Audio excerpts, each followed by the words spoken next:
Hello, and thank you for downloading another episode of Your Life Simplified. My name is Brian Leitner, and I'll be the host of this episode. We're going to be talking about windfalls of money, and that can be defined as a sudden or unexpected, financial gain. That could be an inheritance. That could be a multitude of different ways in which people will receive these windfalls. But regardless on how you receive this windfall, it's really important to take the right steps in making sure that you know exactly what to do. You're taking the right steps to protect that wealth and help grow that wealth to help you accomplish what's most important to you. And so with that said, I'm very excited to be joined by Suzanne Wheeler, a senior wealth advisor from Amarillo, Texas. So Suzanne, thank you very much for joining the show today. Thank you for having me. Before we get started on understanding what to do with this windfall and those sorts of things, can you spend maybe 60 seconds talking a little bit about your background? Sure. I am a certified financial planner, but also a certified financial transitionist, which is the emotional side of money. So we pick up the technical pieces through the certified financial planner, but there's many emotions that come along with money. And windfalls would be an example of that. Yeah, that's an interesting blend, right? Because obviously you need to have the technical expertise to be a financial planner, but the psychology of money is truly, it's fascinating, right? It's a fascinating topic. So to be able to bring both those skill sets to the table, that's really interesting. Congrats. That's an impressive background. It's been a lot of fun. So Suzanne, as we get into talking about the different windfalls, again, whether that be an inheritance, lotto, there's a lot of different ways in which people receive these windfalls. But statistically speaking, you hear about lottery winners and you hear the fact that, they receive all this money and 12 months later, a couple of years later, they're broke, right? So is money the root of all evil? I don't know. But what should people be thinking about? I mean, if they did come into a windfall? So when someone comes into a windfall, I think it's time to step back and breathe. If we first you cheer, right? And then you breathe. But when you think about it and think back in time, when you had a large sum of money come in, whether it's large to one person may not be large to another person, but what's your first instinct? To buy something that you've always wanted, or to treat someone that you want to treat. And so I think stepping back and thinking about what could be with that money instead of making the wish list of what you want to spend it on. Yeah, because prior to having that windfall, maybe you had a financial plan and maybe you didn't. But regardless on whether you did or did not, you had goals, you had dreams, you had aspirations. And depending upon how much wealth we're talking about, this can completely alter that direction, right? And alter that plan. Sure. It's in many instances can be a life changer for a family. For instance, I've had the opportunity to work with several clients that either sold a business and, they've worked hard all their life. They finally get this large windfall. And again, large is relative. It could be 100,000 to somebody, or it could be millions to another. And just making sure that you're a good steward of that money and managing your expectations as well as the expectations of others. Many people that win the lottery, the first piece of advice is don't tell anybody. You don't want to tell your family members, or you would be surprised how many friends that you have after they've heard you've won the lottery. Without a doubt. I haven't spoken to you in a while. How are things, right? Exactly. Your Facebook likes and friendships go up dramatically. I'll bet.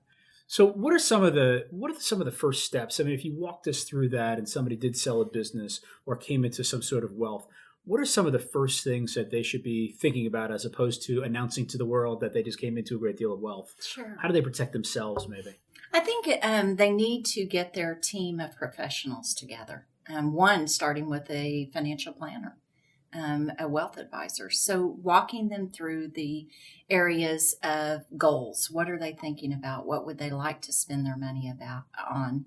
Or, what if they invested? Could this change their lifestyle dramatically? And many that I've worked with, it could. And so everyone wants to be treated. So maybe you designate a portion of those winnings to go out and buy that Corvette you've always wanted. I've heard people that, want to buy a larger home. Well, what comes with that home? There's a lot of expenses that come with the home, the maintenance, the keeping up with the yard. You're not going to go buy a $2 million home and then be out in your tank top mowing your own yard. So there are many expectations with that spending. And so walking through a plan with someone to show them what could be, how they could have a life set from here till they're 99 and take care of their immediate family. Or what I always like to show is how quickly it could be spent. Because what we don't want our clients to feel like is, oh, I've got all this money and looks like I'm going to live to 99 and have X dollars left. But how quickly can that plan fail if the guidelines weren't set and abided by? Really, maybe stress testing that plan. Yes, that yes. makes a lot of sense. And it's amazing what difference that is and gets people thinking, because this is a chance of a lifetime for many. And, they want to get it right. So as you walk through this process, I mean, it's interesting because, again, you come at it from a couple different angles just with your background and expertise. You have, we're going to map out the goals, and maybe you have short and long-term goals. Mm-hmm. Maybe there are, needs, wants, and wishes as part of that. But, you're talking to folks that this could be life-changing, as you mentioned earlier. So then thinking about, as you mentioned in your background, with the psychology of money, I mean, truly trying to understand what money means to these individuals, I would imagine, is a key component of that. Sure. And asking them what their money story is. A lot of times, we talk about what's their history of money. Have they always had money growing up as a child, or have they been paycheck to paycheck? And again, it gets back to those little things. You'd be surprised at if somebody came in with $10 million and, we upgrade the house. Maybe we don't buy the $2 million house, but maybe we upgrade to a $500,000 house, or, new cars. That can really launch someone to feeling like they've won something. And then you've got the balance to invest over time. Yeah, it's really interesting. Just, again, people's relationship with money. To your point, what was money like for them growing up? And that really dictates a lot of our relationship with money and what that looks like. And then, you have other individuals that, maybe they've been living a certain lifestyle and they've been, very generous as it relates to donating those funds. And maybe this windfall doesn't necessarily change their life dramatically, but it could amp up or improve or enhance some of what they're already doing. Right. So then once they have this plan of action, are there general tips like, you don't want to spend this money in the first 3 months. You don't do anything for 12 months. You have any thoughts around that? Usually telling someone that has won the lottery that they can't spend anything from 12 months, they might be looking for a different wealth advisor. So it's a good point. So I think it's a lot of discussion. And, if you can get them, of course, there's a lot of meetings right away, because the last thing you want to do is meet with them and say, I'll see you in 2 weeks. Because 2 weeks is a long time when you've got money to burn. They're thinking about it every day. Absolutely. And so, letting them gain their thoughts and prioritizing what's most important to them. And if you can show them, you would never have to worry about money again. You'd never have to have a job again. Opposed to you can go buy the yacht and take 5 years off, but then you've got to start working again. It's going to be really hard to replace that income in 5 years and that lifestyle. So with a lot of education, hand-holding, talking, we can normally get someone on the right plan. So Suzanne, earlier you mentioned, maybe that first call being to a wealth advisor, that financial planner. What other folks should you have around that team, as you indicated earlier? Well, usually the wealth advisor would bring in a team of professionals if the client didn't have those professionals in place. And top of mind would be a tax professional. As you might guess, there's tax to be paid, but there's also opportunities of tax planning in the future.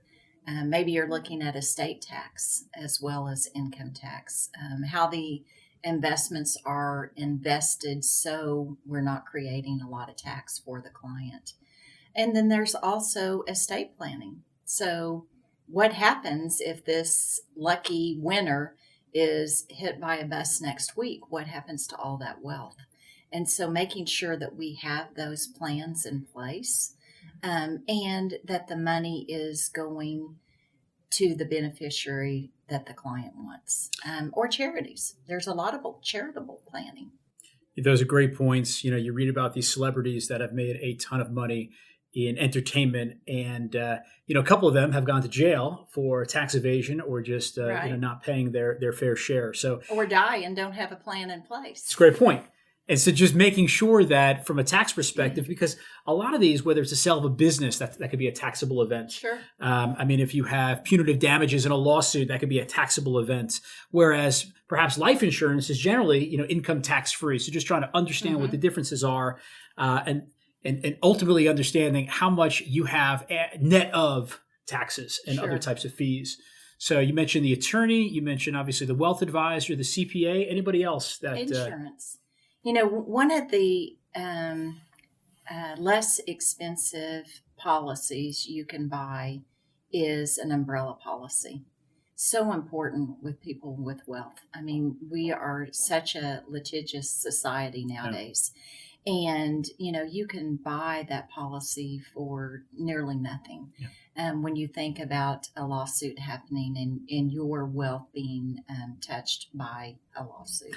So that's a great transition. I have this wealth. I've been fortunate to receive this. And ultimately, I wanted to go to perhaps a charity. But first and foremost, I think I want to help maybe support my family, Sure. right? So how do I protect myself? Sudden wealth. I want to protect myself. I want to protect my kids. I want to make sure people don't come after me. And when I say protect it from ourselves, meaning spending the money and blowing it, as I mentioned earlier, the lotto winners kind of spend that down. So what are some tips to be thinking about as it relates to protecting that wealth?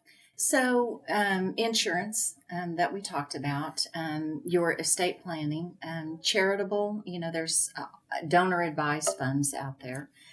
So if you know someone that is charitable or they are charitable and you've designated how much money they could designate to a charity, but not run out of money, because that's the last thing we want to do. You can always throw it in a donor advised fund, take that income tax deduction, and then you can spread the donations out over your lifetime. It's a great way to get children involved too. So I've worked with some families where there is a donor advised fund set up and the children get to come in and advocate for their charity. That's a great way to get the kids involved, It right? is. In terms of the financial education. It's a great way to get them involved and to get them to start thinking about money and wealth if it's passed. You bet. Thanks again for downloading this episode of Your Life Simplified, which is produced by Mariner Wealth Advisors. And at Mariner Wealth Advisors, we're here to serve as your advocate. We help people chart a course to reach their personal and financial goals so that they can have greater peace of mind that may lead to a more fulfilling life. We do this by always putting our clients first. Because as fiduciaries, we're required to provide guidance that's in the best interest of clients, not in the best interest of a company or shareholders or anyone else. So as you listen to this podcast and have questions about maybe your own financial situation, or would simply like a second opinion, or even you have an idea for a future podcast, please go ahead and email us at podcast@marinerwealthadvisors.com. If you found the information on this podcast valuable, please go ahead and share it with a friend or family member that you think might benefit from this information. And please don't forget to subscribe to this podcast so you don't miss an episode. Thanks for listening, and now back to the episode.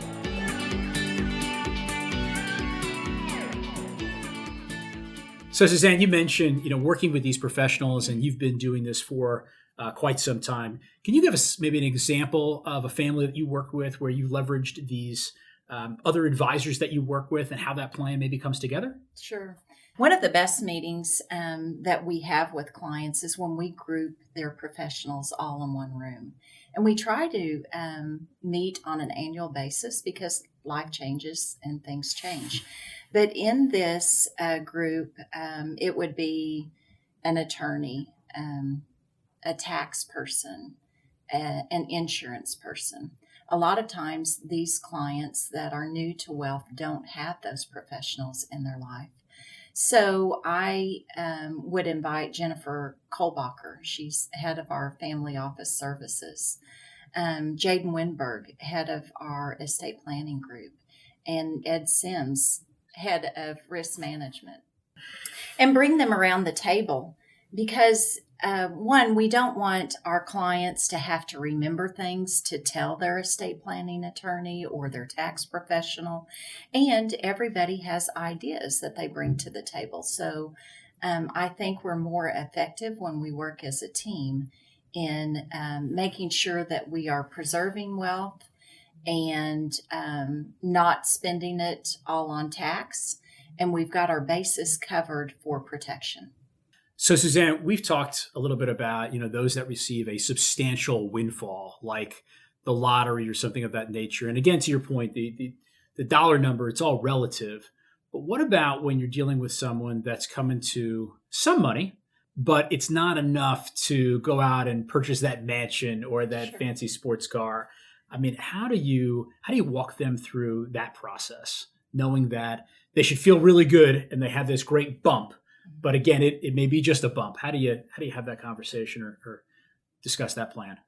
So one thing that comes to mind when you say that is someone going through a divorce, and maybe they've reached that settlement agreement. And it is a nice nugget, but it's not one when we put in our financial plan that will carry them through their lifetime. So we can help the client walk through that path of this will help you with living expense for the next 3 or 4 years if it's someone that stayed at home and raised the kids their entire adult life, while they retool themselves to be in the workforce. Then maybe it's a supplemental to their income. So I think it's navigating what works, what can be helpful, but it's not something that they can rely on and never work again. Yeah, I would imagine too a major component of that is education. So it is. If you have that individual who maybe it's, you said divorced, but could be widowed, right? And that sometimes, a lot of times in their households, it's male or female, somebody is making the decisions, the financial decisions for the family. And now this surviving spouse that wasn't that person needs to make these decisions and sees that they have X amount of dollars now coming in as this life insurance policy. If they're not used to managing the finances, they may think that number represents something very different than maybe an advisor would looking at their overall situation, what they can do with that wealth. Sure. Again, it's a lot of communication, a lot of education, and putting the data in the Mariner GPS and showing the client what it looks like. The client may not even have a clue of what the living expenses are. So walking down the path of, we don't want to say budget, but a spending plan over a period of time and helping someone know what their expenses and the resources are. That's step one in the plan. And then how do we help them find out what that next career move could be? And a lot of times it's, if it's someone that has stayed in the home, you look back to those college years or high school years and what did you have a passion for that you put on hold because you were raising a family? Did you always want to go to nursing school? Did you want to be in real estate? And helping guide them into a career that they can be passionate about. Because the last thing you want is to be working in a job that you are not fulfilled.